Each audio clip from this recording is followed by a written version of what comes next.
Greetings and welcome once again to results-oriented preparation. My name is Kenneth, and in today's video we are back with our examination preparation. Everyone knows right now we are focusing on the trial examination, also known as the preparatory examination. Remember also that here at results-oriented preparation, our motto is early preparation equals excellent results. Here is hoping that everyone has prepared and is continually preparing for the success in this particular examination.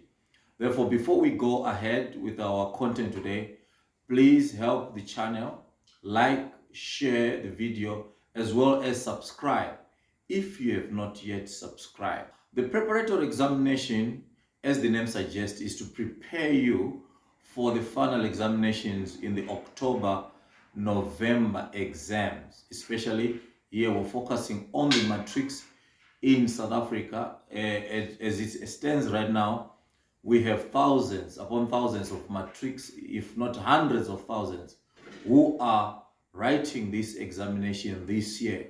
So as a result, we're giving out advice on some of the things that might seem very common to people, but will help you get the best preparation in this particular examination. First and foremost, please always ensure that you have your timetable where you can see it. These days you've got all these gadgets with you. You've got your cell phone and other things. Diarize the dates.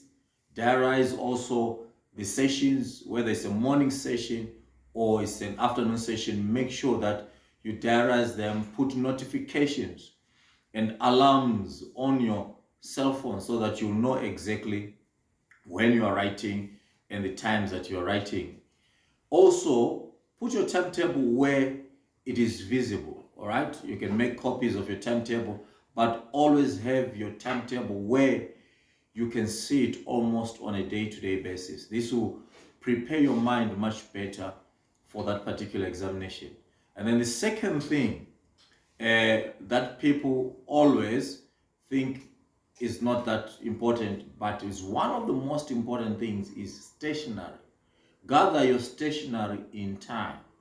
We've seen in previous examinations that have invigilated where you find a candidate not having enough pens, maybe pen jammed and the pen does not work. They brought only a single pen, or pencil had problems or things like that. Always make sure that you have enough stationery for the entire duration of the examination. One of the most important parts of that stationery is a calculator for those that are doing mathematics, physical sciences, and other subjects that require you to have a calculator. Have a calculator that you are practicing with the entire year. I repeat, do not borrow a calculator on the day of the examination or the previous day, and you find yourself getting a calculator that you are not accustomed to.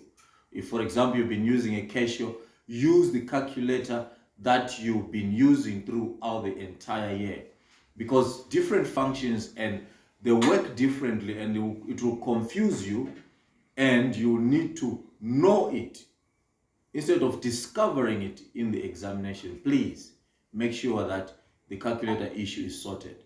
And then number 3, rest. Rest is one of the most important things, especially the previous night. Go to bed at a time that is early enough, but not also too early, all right? At least get 8 hours of sleep before your paper. Always it's important that you get rest so that you are settled. You are not groggy during the examination. You won't fall sleepy, considering that we're going into a warm season, which is sometimes hot, and you can easily fall asleep in the examination room. So please get enough sleep prior to going to the examination.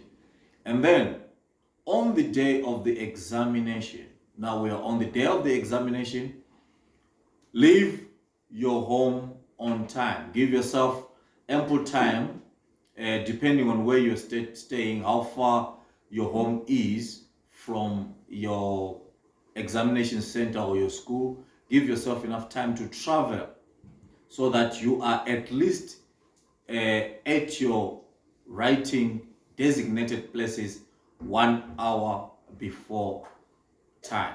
Now, if you are writing a morning session, usually you are supposed to be seated at 8 for 9 o'clock, and then in the afternoon session you are supposed to be seated at 1 for 2 p.m. So always ensure that you have at least 1 hour, right, before the commencement of the examination. Now, the reason why this is important is to help you calm down, and also give enough time for the examination procedures. There are so many procedures that need to be done. There are barcodes that needs to be stuck on your paper. There are instructions that need to be read. Each examination coming with its own peculiar needs. So all of those things need to be done so that when it's time to start writing, you have the enough time as designated for that particular paper. Again, please take note for those people that will be, for example, coming into the examination room 30 minutes before the commencement of the paper. Actually, the departmental rules or the rules of conduct suggest that, in fact, they do not just suggest, but they enforce what is called the lockout. You'll be locked out until 9 o'clock. So you lose 30 minutes. And then by the time you get into the examination, already anxiety kicks in and all sorts of things. It will take you quite a long time to settle down and get in the mode of writing that particular paper. So please, I emphasize, be on time. You have about 10 minutes reading time before the commencement of the paper, which is 8:50 for the 9 a.m. paper, as well as 1:50 for the 2 p.m. paper. You are given a reading time. Now, during the reading time, there are certain things that you need to observe. One, you are not allowed to write anything. Otherwise, this will amount to an irregularity or a disqualification depending on what the invigilators decide. So please make sure that you follow the instructions as stipulated by invigilator. No writing, is just reading. Now, please ensure that you read instructions carefully. There are other papers where they tell you specifically how to answer, how many questions to answer. You need to know this, and you need to know it before you start. Do not read instructions when it's time to write. Know the instructions so that when you are writing according to what the examiner has prescribed in that particular paper. So instructions are important. Not only the instructions that you're reading, but also instructions that are given inside the examination room by your invigilators. Remember, the examination board has given those invigilators the mandate to run the examination on their behalf. So with that mandate comes authority to make decisions that might be detrimental to you in the case that you do not follow them. So instructions are very important. Follow those instructions to the T. If you are writing those papers, for example, I know guys in business studies, economics, who have to make a choice in section B and in section C and choose a certain number of questions to answer. The best time to choose those questions is during the reading time. Choose the questions that you're going to answer before you start answering, so that when you start writing, you just flow. I always tell my candidates, forget reading section A because it's compulsory anyway.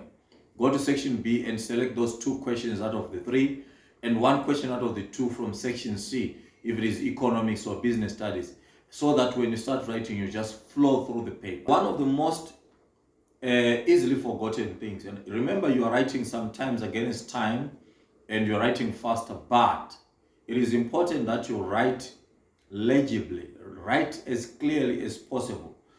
Having marked a couple of papers at different stages of the examination of your course in June and prep examinations in previous years, You will always find that one of the most frustrating things for markers is a paper that is not clear, a candidate that did not write legibly. It takes time to go through that paper, and as as such, it always will frustrate the marker, and who knows what may happen if that marker is frustrated. Please write legibly, because in certain times, the people who are marking for you now, they don't know you.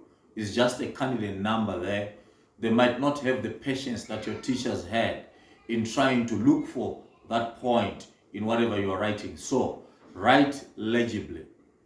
Okay, now that we have written our paper, remember you have a duration of 2-3 hours or whatever time period your paper is. If you have finished early, there is no rush for you to leave the examination room. Please stay, go through the paper you have finished. If you have finished while there's still time, revise the paper, go through it, go through your responses, go through those pages where you feel maybe there were challenges. Who knows? Some inspiration may come to probably change the answers for the better. So the revision after you have written is one of the most important things. Please avoid sleeping in the examination. It is prohibited. Plus, again, it discourages others who are sitting next to you. So let's be considerate. Once you have finished, go through the paper once again so that you ensure that you are submitting the best of your ability. Once you have done that, please submit your paper. Make sure that your paper is submitted. Don't be in a rush to leave the examination room. Please ensure that your paper has been submitted. Okay, so I'm very confident that with those instructions, you will have some clear guidelines on how to approach this examination. I'm sure that these guidelines will also help you in whatever examination you are writing, not only in matric, because they are general instructions applicable for almost all examinations. I wish you the best in the preparatory or trial examinations. Remember at all times that early preparation equals excellent results. This is results-oriented preparation. We will see you in the next video. Good luck.